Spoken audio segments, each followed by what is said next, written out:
Bonsoir les Parisiens. J'y ai cru au moment de la composition d'équipe que y allait avoir ce petit truc que j'avais envie de voir dans le before. La compo, tu m'as plu, Luis Enrique, sur ta composition d'équipe. J'ai aimé que tu mettes Safonov, que tu poses les couilles sur la table, qu'on dise à Joe, maintenant tu dégages en C1, putain, on veut plus voir ta gueule, on va essayer avec quelqu'un d'autre, ça peut pas être pire qu'avec toi. Ok? Et ça m'a fait plaisir de voir Safonov dans ta compo.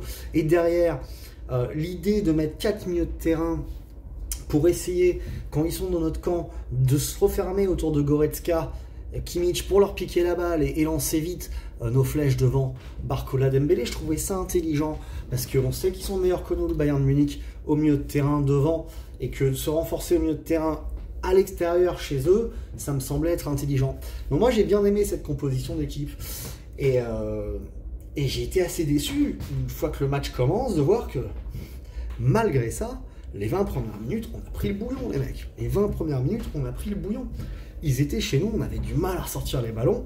Vitinha, Neves, ils n'y arrivaient pas, ils étaient en dessous. Zahir Emery, moi on m'a dit qu'il était dégueulasse, je sais pas quoi. Je suis pas d'accord, il était dans le ton des autres, il a réussi quelques ressorties, quelques percussions. C'est plutôt Fabian Ruiz que j'ai trouvé aussi assez combatif ce soir. Les 4 au milieu ont fait ce qu'ils pouvaient, mais ils étaient dominés par meilleurs qu'eux.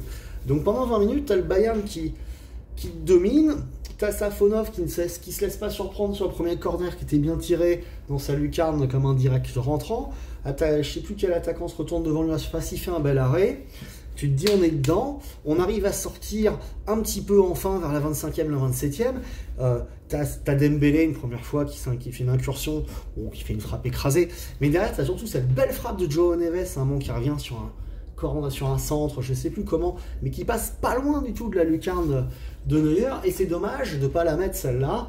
Bon, après, ça aurait été magnifique, quoi. C'était la frappe, elle était délirante. Mais ça aurait été cool, quoi.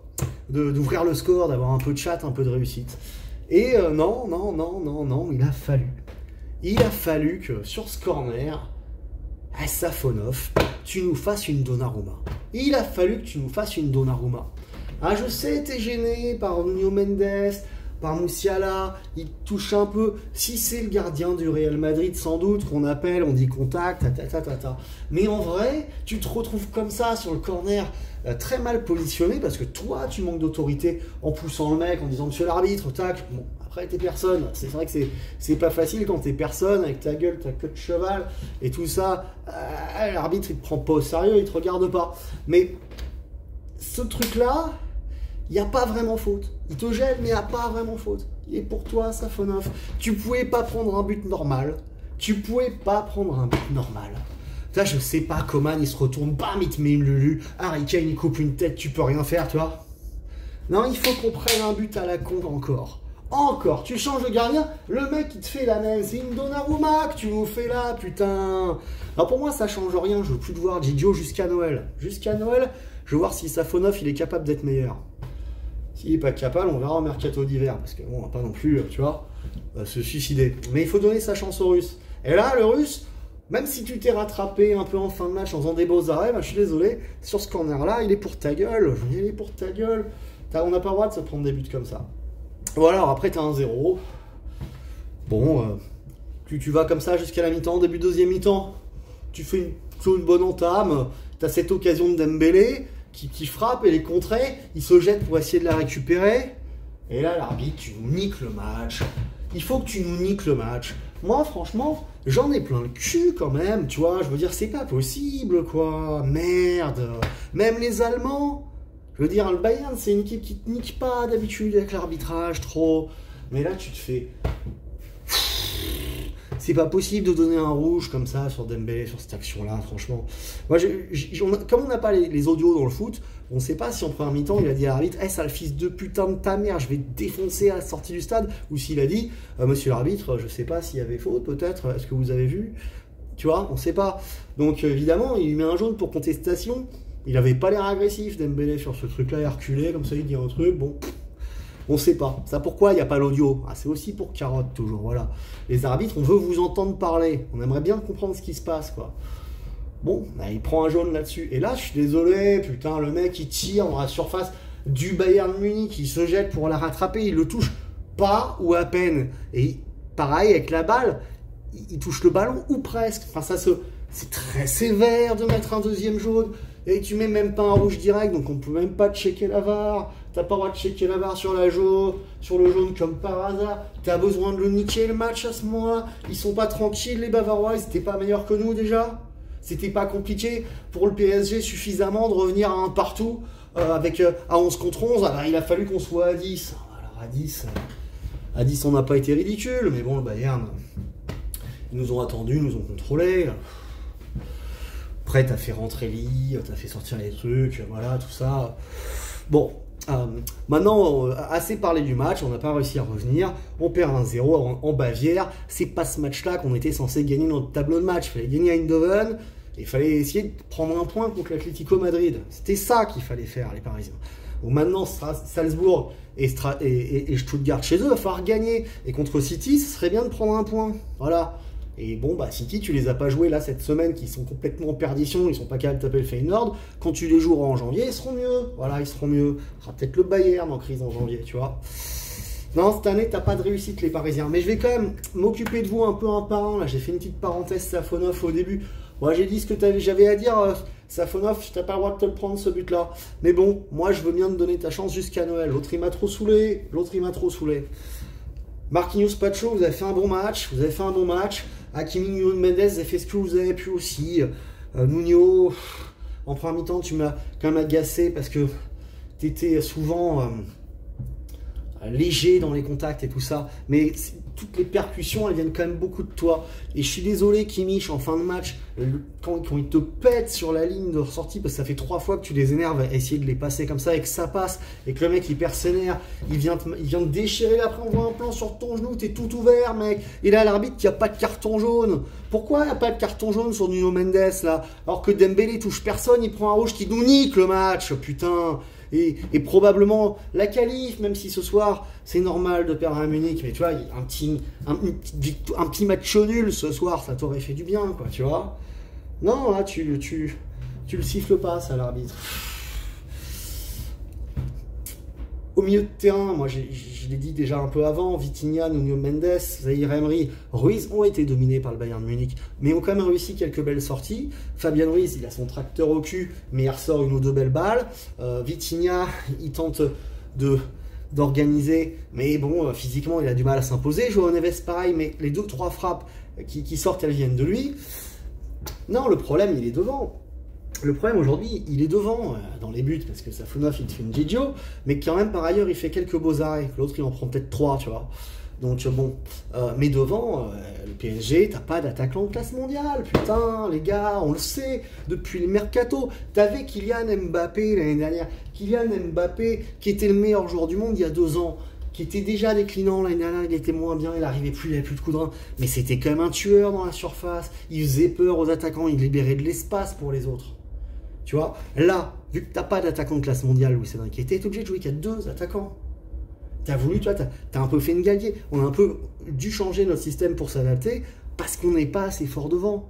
Et ça, c'est la faute de QSI. Ils sont où? Les Di Maria, les Cavani, les Zlatan, les Lavezzi, les Pastore, les Neymar jeunes. Tu vois qu'on avait une époque avec Kylian qui faisait que les attaquants, enfin les mecs chez eux, même le Bayern, ils se découvraient pas trop parce qu'ils savaient qu'ils pouvaient prendre des buts. Et là, Barcola, t'as été mauvais, Bradley, ce soir. Inexistant, Bradley, ce soir. Inexistant.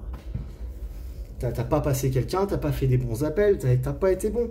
Mais moi, je veux pas en vouloir à Bradley Barcola, parce que Bradley Barcola devrait être remplaçant derrière un très bon joueur de cette équipe-là. Alors, t'as pas pris, t'as plus de Mbappé, t'as pas été prendre un Sancho, mais Lookman, un joueur au moins comme ça, il nous faut impérativement recruter 1, voire 2 joueurs capables de jouer à tous les plans de l'attaque, parce que Barcola, quand il est en méforme, ou Dembélé, qui n'est pas capable d'être efficace et de marquer des buts, c'est trop léger. Un 9, on a Ramos qui revient, ça me semble pas top prioritaire, parce qu'effectivement, tu pourrais jouer qu'avec 2 flèches. Donc, un seul 9 me suffit. Là, tu as fait rentrer Asensio, tu as fait rentrer Lee, c'est des joueurs de rotation. Mais il te manque vraiment quelqu'un, là, t'as pas d'autre solution que Barcola. Et voilà, et là, moi, ce que j'ai pas compris, et pour moi, c'est là, une vraie connerie de Luis Enrique. Jusqu'à présent, moi, j'étais d'accord avec ta compo, j'ai trouvé ça très bien, que tu mettes Safonov, que tu organises le truc comme ça, je trouvais ça très bien. Mais explique-moi, Luis Enrique, pourquoi, moi je trouve ça criminel, humainement, être complètement con, en vrai. À moins qu'il y ait de blessure, un truc qu'on sache pas, mais pourquoi Kolo Muani, qui vient du championnat d'Allemagne, où il est bon parce qu'il y a des espaces, quand il joue contre Munich comme ça, où on va avoir des espaces un petit peu, et que Barcola, il est pas bon. À la 60e minute, pourquoi c'est Ramos que tu fais rentrer et pas Kolo Muani? Ramos, tu peux le faire rentrer à la place d'Asensio, il sert à rien, Asensio. Et Kolo Muani, tu l'as pas fait rentrer du tout. Moi, franchement, je trouve ça con, méchant et idiot d'un point de vue foot, quoi. Tu vois, s'il y a bien un match qui était un peu pour son profil, c'était celui-là, gros. Pourquoi tu le fais pas rentrer une demi-heure? Il aurait eu envie de briller. Tu veux le vendre au mercato d'hiver, montre-le.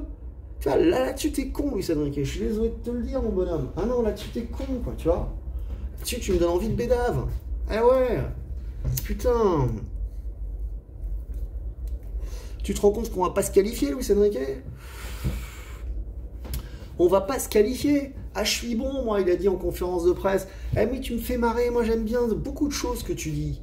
Beaucoup de choses que tu dis. Mais si on n'a pas d'attaquant de classe mondiale, c'est que t'as pas voulu qu'on mette de la thune sur Lookman cet hiver, où ils ont pas voulu libérer l'Atalanta. Je sais pas qui a pas voulu, je veux pas dire c'est toi, en fait j'en sais rien. Moi je lis la presse, je vois les médias, et il y a des rumeurs. Ce que je vois, c'est que c'est la faute d'Al Khelaifi, c'est sûr, parce que c'est lui qui a le pognon, c'est lui qui a mis 90 millions sur Kolo Muani l'année dernière que personne voulait, et qui cette année on s'est dit, oh bah Lookman 60 c'est trop cher. Comment ça c'est trop cher le PSG, putain?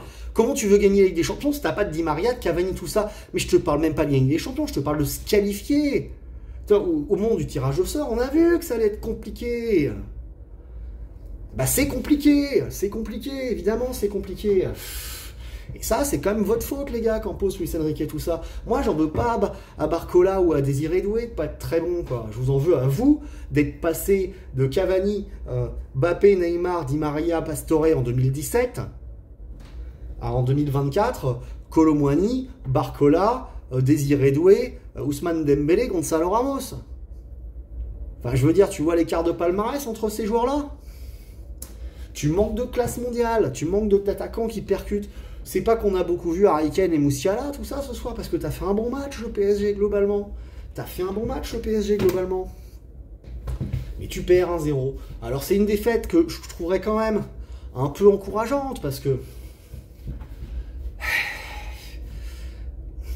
t'es pas si loin, et que peut-être qu'avec le retour d'Hernandez et de Ramos, mais moi j'ai peur que ce soit trop tard, j'ai peur qu'on ait perdu les points déjà décisifs contre Eindhoven, et surtout Eindhoven et l'Atlético Madrid. Je m'attendais pas à gagner à Munich, tu vois, on n'est pas si loin que ça, mais ils sont quand même au-dessus nettement. Arsenal comme Munich, ils sont meilleurs que nous, on l'a vu, c'est deux équipes qui sont au-dessus de nous. Que le chapeau 1, Bayern, soit meilleur que nous, un gros comme ça m'étonne pas. Qu'Arsenal le soit, c'est un peu décevant, mais ça m'étonne pas non plus vu notre effectif. Après, là, tu vas jouer à Salzbourg, il faut gagner. Tu joueras le dernier match à Stuttgart, il faudra le gagner. City au parc, il faudra sans doute le gagner aussi.